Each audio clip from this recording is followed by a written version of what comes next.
Hello guys, welcome back to Mad Max vlogs. അപ്പോൾ നമ്മളിപ്പോൾ ഉള്ളത് സിറീസ് ഓട്ടോ വർക്സിലാണ് കൊച്ചിയിൽ. അപ്പോൾ ഇവിടെ വന്നിട്ടുള്ള എന്താണെന്ന് വെച്ച് കഴിഞ്ഞാൽ നമ്മുടെ വണ്ടിയിൽ ഒരു അടിപൊളി ഒരു സാധനം ചെയ്യാൻ വേണ്ടി പോവാണ്.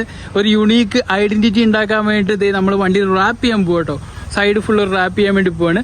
അതിനിതാ ലേസ് റാപ്പ് എന്ന് പറഞ്ഞിട്ട് ഇൻസ്റ്റാഗ്രാം പേജിൽ നിന്ന് നമ്മൾ ഒരു റാപ്പ് ബുക്ക് ചെയ്തിട്ടുണ്ടായിരുന്നു. അപ്പോൾ ഗോവയിൽ നിന്നാട്ടോ ഈ സാധനം വന്നിട്ടുള്ളത്. അപ്പോൾ ഇത്രയും വലിയ സാധനം കേട്ടോ, എൻ്റെ ഇത്രയുണ്ട്. അപ്പോൾ ഇത്രയും വലിയൊരു സാധനം നമ്മുടെ വണ്ടിയിൽ ഒട്ടിക്കാൻ വേണ്ടി പോവാണ്. അത് മാത്രമല്ല, അതേ സീരീസിന് നമ്മൾ ഫുള്ള് ഗ്രഫൈൻ കോട്ടിങ് ചെയ്യാൻ വേണ്ടി പോകാം കേട്ടോ.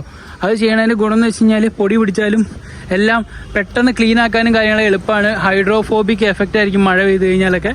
ഈ ചളി തെറിക്കണയൊക്കെ അത്ര എഫക്റ്റീവ് ആയിരിക്കില്ല. അതെല്ലാം പെട്ടെന്ന് ചളികളൊക്കെ വീണു പോവും. അങ്ങനത്തെ ഒരു ഇതാണ് നമ്മൾ ഗ്രഫൈൻ കോട്ടിങ് ചെയ്യുമ്പോൾ കിട്ടുക. PPF ചെയ്യുന്നില്ല ഇവിടെ, മെയിനായിട്ട് PPF ആണ്. നമുക്ക് ബൈക്സ് കാര്യങ്ങളൊക്കെ നമ്മൾ ഇവിടെ നിന്നാണ് PPF കാര്യങ്ങളൊക്കെ ചെയ്യുന്നത്. അപ്പോൾ അങ്ങനത്തെ കാര്യങ്ങൾക്ക് സീരീസിന് കോൺടാക്ട് ചെയ്തായി. അപ്പോൾ ഇന്ന് നമ്മൾ വണ്ടീൻ്റെ ലുക്കേ മാറ്റാൻ വേണ്ടി പോകട്ടോ. ഭയങ്കര എക്സൈറ്റഡ് ആണ്. അപ്പോൾ ഇത് ഒട്ടിച്ചിട്ട് ഇനി 3 ദിവസം കഴിയും വണ്ടി കൈ കിട്ടാൻ വേണ്ടിയിട്ട്. ആദ്യം മൊത്തം ഒന്ന് ഫുള്ള് പോളിഷ് ചെയ്യും, പിന്നെ ഈ റാപ്പ് ഒട്ടിക്കും, അതിനുശേഷം മൊത്തം ഗ്രഫൈൻ കോട്ടിങ്ങും, പിന്നെ അതിൻ്റെ ക്യൂറിങ് ടൈം എന്ന് വെച്ചാൽ 24 hours ആണോ. അപ്പോൾ അതുവരെ നമ്മൾ വെയിറ്റ് ചെയ്യണം. അപ്പോൾ അത് കഴിഞ്ഞിട്ടായിരിക്കും നമ്മൾ ഇനി ഇവിടെ വന്ന് റിവീൽ ചെയ്യാൻ വേണ്ടി പോകുന്നത്. അപ്പോൾ ഇതേപോലത്തെ റാപ്പ് കാര്യങ്ങൾ ചെയ്യണമെങ്കിൽ ഇവരെ കോൺടാക്ട് ചെയ്തേ. ലേസ് റാപ്പാണ്, അവർ ഇൻസ്റ്റാഗ്രാം പേജ് ഉണ്ട്, ഞാനത് താഴെ കൊടുത്തേക്കാം. അപ്പോൾ ഇവിടെ ഒരുപാട് വണ്ടികളുണ്ട് കേട്ടോ. ജാഗ്വർ കുറേ വണ്ടികളൊക്കെ PPF ഒക്കെ ചെയ്യാൻ വേണ്ടി. ഇതൊക്കെ PPF ഫുൾ ബോഡി ചെയ്തിട്ട് കിടക്കുകയാണ്. പിന്നെ ഇവിടെ ബൈക്സ് ചെയ്യുന്നുണ്ട്. മെയിനായിട്ട് ബൈക്കിനൊക്കെ ആകുമ്പോൾ PPF ആട്ടോ നല്ലത്. കുറച്ച് പാർട്ടേ വരുള്ളൂ, ചെറിയ റേറ്റിന് നമുക്ക് PPF ചെയ്തെടുക്കാം. കാറൊക്കെ ആകുമ്പോൾ നല്ല കോസ്റ്റ് വരും. ഒരു ഫുൾ ബോഡിയൊക്കെ ചെയ്യണമെന്നുണ്ടെങ്കിൽ 1 രൂപ, നല്ല വണ്ടികൾക്കൊക്കെ 1 രൂപേൻ്റെ അടുത്ത് വരും.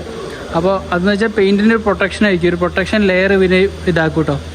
അപ്പോൾ നല്ല ഒരു പ്രത്യേക ഒരു ഫീൽ ആയിരിക്കും കേട്ടോ. PPF ചെയ്ത് കഴിഞ്ഞാൽ നല്ല ഗ്ലോസി ആയിരിക്കും, പെയിൻറ്റിൻ്റെ ഒരു പ്രൊട്ടക്ഷൻ ആയിരിക്കും. അതാണ് PPF, പെയിൻറ്റ് പ്രൊട്ടക്ഷൻ ഫിലിം. ഇത് ചിലതിപ്പോൾ നല്ല ക്വാളിറ്റി സാധനമെന്ന് വെച്ച് കഴിഞ്ഞാൽ സ്ക്രാച്ച് ആയാൽ പോലും ഓട്ടോ ഹീലാവുന്ന ടൈപ്പ് PPFും കാര്യങ്ങളൊക്കെ ഉണ്ട് കേട്ടോ. അപ്പോൾ ഇതിൻ്റെ ഉള്ളിലിട്ടപ്പോൾ നോക്ക് വണ്ടി നല്ല തിളങ്ങുക കേട്ടോ. അപ്പോൾ ഇതുപോലെ നമ്മളെ വണ്ടി തിളക്കണം എന്നാണ് വിചാരിക്കുന്നത്. അതുപോലെ PPF ചെയ്യുന്നില്ലെങ്കിൽ ഗ്രഫൈൻ ചെയ്യാൻ വേണ്ടി പോകട്ടോ. ഒരു ഗ്രഫൈൻ കോട്ടിങ് കഴിഞ്ഞാൽ ഒരു പോളോ GTI കിടപ്പുണ്ട് കേട്ടോ. ഫേക്ക് GTI അല്ല, ഒറിജിനൽ GTI. ബാക്ക് ഡോർ ഇല്ല, കണ്ടില്ലേ? എല്ലാവരും ഇപ്പോൾ ഈ ലുക്കിലാക്കുന്നതുകൊണ്ട് GTI ഏതാന്ന് മനസ്സിലാവണമെങ്കിൽ ആ ബാക്ക് ഡോറിലേക്ക് നോക്കണം. കണ്ടില്ലേ, അവിടെ ഡോർ ഇല്ല. സാധനം നല്ല സെറ്റായി കിടപ്പുണ്ട് കേട്ടോ. ഫുള്ള് ഗ്രഫൈനൊക്കെ ചെയ്തപ്പോൾ സെറ്റായിട്ടുണ്ട്. ഇൻറ്റീരിയറൊക്കെ നോക്ക്. 3 days later.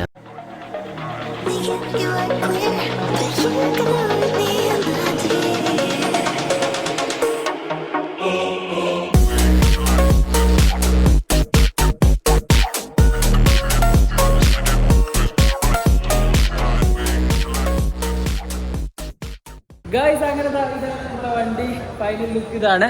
ഇപ്പോൾ കണ്ടില്ലേ, സൈഡിൽ നമുക്ക് റാപ്പ് കാര്യങ്ങളൊക്കെ ചെയ്തിട്ടുണ്ട്, ഗ്രഫൈൻ കോട്ടിങ് ചെയ്തിട്ടുണ്ട്. പിന്നെ നമ്മുടെ ഡോറിൽ ഇവിടെ തുറന്ന് കയറുന്നിടത്തൊക്കെ നമ്മൾ PPFും ചെയ്തിട്ടുണ്ട്, സ്ക്രാച്ച് കാര്യങ്ങളൊന്നും വരാണ്ടിരിക്കാൻ വേണ്ടിയിട്ട്. അപ്പോൾ മൊത്തം വർക്ക് ചെയ്താട്ടോ. ഈ ഒരു ഡീക്രോമും കൂടി ചെയ്തിട്ടുണ്ട് കേട്ടോ. ഈ ലോഗോ നമ്മൾ പുതിയത് മേടിച്ച് വെക്കുകയാണ് ചെയ്തത്. അപ്പോൾ അവരുടെ പേജൊക്കെ നിങ്ങൾക്ക് വേണമെങ്കിൽ ഞാൻ താഴെ കൊടുത്തേക്കാം. അപ്പോൾ ഇതിനകത്തൊക്കെ നിറച്ചും വാട്ടർമാർക്ക് കാര്യങ്ങളൊക്കെ ഉണ്ടായിരുന്നു. അതൊക്കെ റിമൂവ് ചെയ്താൽ ക്ലീൻ ആക്കി കുട്ടപ്പനായി കിട്ടിയിട്ടോ. നോക്കിയേ, വണ്ടിനകത്ത് ഇപ്പോൾ നല്ല ഗ്ലേസിങ് ആയിട്ടുണ്ട് കേട്ടോ. ഈ ഒരു മേലത്തെ ട്യൂബ് ലൈറ്റിൻ്റെ ആണെന്ന് മാത്രം പറയരുത്, കാര്യം നമ്മൾ ഗ്രഫൈനും കൂടി ചെയ്തിട്ടുണ്ട്. ഗ്രഫൈൻ കോട്ടിങ് ചെയ്യുമ്പോഴുള്ള ഗുണം എന്ന് വെച്ച് കഴിഞ്ഞാൽ ഇതിനകത്ത് വെള്ളം നിൽക്കില്ല. ഇപ്പോൾ നമുക്ക് വൈപ്പർ ഇട്ടില്ലെങ്കിലും നല്ല മഴയത്തൊക്കെ പോകാൻ പ്രശ്നമില്ല കേട്ടോ. അപ്പോൾ അങ്ങനെയാണ് ഗ്രഫൈൻ ചെയ്താലുള്ള ഗുണം. പിന്നെ അതുപോലെ തന്നെ ചെളിയൊന്നും അധികം പറ്റി പിടിച്ചിരിക്കില്ല, എല്ലാം ക്ലീൻ ആയി പോയിക്കൊണ്ടിരിക്കും. അപ്പോൾ ഇതൊക്കെ നമ്മൾ ചെയ്തത് നമ്മുടെ സീരീസിനാട്ടോ, സീരീസ് ഓട്ടോ വർക്സ്. അപ്പോൾ ഇവിടെ ഒരുപാട് കാറും ബൈക്സും എല്ലാം ചെയ്യുന്നുണ്ട്. നല്ല തിരക്കായിരുന്നു. അതിൻ്റെ ഇടയ്ക്ക് നമ്മുടെ വണ്ടി വേഗം തന്നെ 3 ഡേയ്സിനുള്ളിൽ ഇത്രയും പ്രോസസ്സ് കാര്യങ്ങളൊക്കെ ചെയ്തിട്ടാട്ടോ നമുക്ക് വണ്ടി കിട്ടിയ. അപ്പോൾ ഇതാണ് നമ്മുടെ ഫൈനൽ ലുക്ക്. എന്തായാലും ഞങ്ങൾക്ക് ഭയങ്കര ഇഷ്ടമായി. നിങ്ങൾക്ക് ഇഷ്ടമാ? എങ്ങനെയുണ്ട്? അതെ, സാറ്റിസ്ഫാക്ഷൻ വേറെ ലെവലില്ല. ഇവിടെ എത്തിയപ്പോൾ ഇത് നമ്മുടെ വണ്ടിയാണെന്ന് പോലും ഡൗട്ട് അടിച്ചു കേട്ടോ. അപ്പോൾ അങ്ങനെ ഭയങ്കര മാറ്റം നമുക്ക് കിട്ടി. ഈ വർക്ക് ഞങ്ങളൊരു സിമ്പിൾ വർക്ക് അല്ലേ, സിമ്പിൾ ആൻഡ് യൂണീക്ക് വർക്കായിട്ട് നോക്കിയെടുത്തൊരു വർക്കാട്ടോ അത്. ഇത്രയൊരു റാപ്പാണ്. പിന്നെ അവിടെയും വരുന്നുണ്ട്. അപ്പോൾ ഈ റാപ്പ് ഇതേപോലെ നിങ്ങൾക്ക് ചെയ്യണമെന്നുണ്ടെങ്കിൽ അവരുടെ പേജും താഴെ കൊടുത്തേക്കാം. ലേസ് റാപ്പ് എന്ന് പറഞ്ഞൊരു ഇൻസ്റ്റാഗ്രാം പേജിൽ നിന്നാണ് ഞാനിത് പർച്ചേസ് ചെയ്തിട്ടുള്ളത്. അപ്പോൾ അവർ നല്ല സെറ്റായിട്ട് ചെയ്തു തന്നു, ഭയങ്കര ഇഷ്ടമായി. അതായത് നമ്മുടെ ഷോപ്പിൻ്റെ ഓണർ ഇതാണ്. Hi bro. ഇതാട്ടോ നമ്മുടെ ഇംതിയാസ്, നമ്മുടെ സ്വന്തം ഇംതിയാസ്. നമ്മുടെ വണ്ടികളൊക്കെ ഇവിടെ ആട്ടോ ചെയ്യല്. എന്തൊക്കെ ചെയ്തതെന്ന് ജസ്റ്റ് ഒന്ന് പറഞ്ഞാ? ഇതിലിപ്പോ ഫുൾ ഗ്രാഫൈൻ കോട്ടിംഗ് ആണ് ചെയ്തേക്കുന്നത്. ഗ്ലാസും പെയിന്റഡ് പാർട്സും അലോയ്സും ഗ്രാഫൈൻ, പിന്നെ ബാക്കി റാപ്പിംഗ്, സ്റ്റിക്കർ വർക്ക്. സെറ്റ്.